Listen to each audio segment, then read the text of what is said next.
What is a support plan? The purpose of a support plan is to agree how a person's needs are going to be met. Meeting needs is an important concept under the Care Act, as it moves us away from the idea of simply providing services. A person's needs are specific to them, and there are many ways in which they can be met, for example through community or informal support, assistive technology, or traditional services.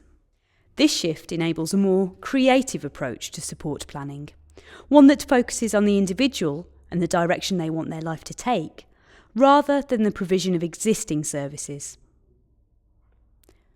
What should a support plan do?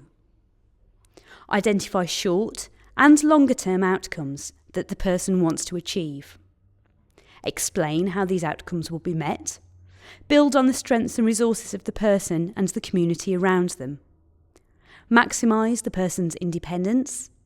Identify how much money may be spent to meet the person's eligible needs. Who can be involved in developing a support plan? The person. It is their plan, and the Care Act says they should be as involved as much as they are able to. Social care workers.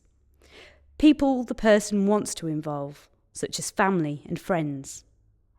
Care providers. Independent advocates. If people have substantial difficulty being involved in their support plan and have no family or friends who can support them, they are entitled to the support of an advocate. What is an outcome? Support plans need to detail the person's outcomes. An outcome is what a person will have achieved as a result of any advice and information or support.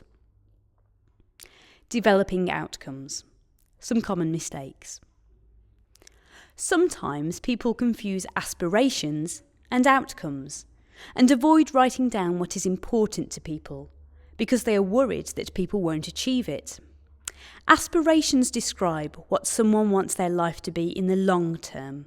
For example, living in my own home, having a job, having friends.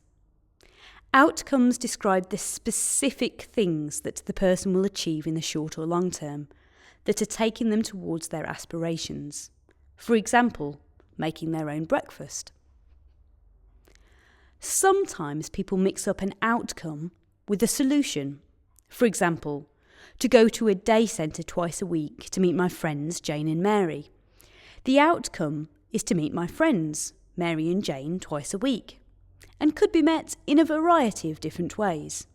The problem with putting the solution into the outcome is that it takes you down a particular path. Not being clear enough.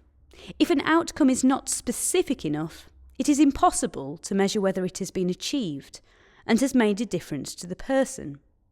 For example, to be healthier is difficult to measure and will mean very different things to different people. To be able to walk 200 metres without being out of breath can be measured. Good support plans, which have clear and meaningful outcomes, are fundamental to improving a person's well-being.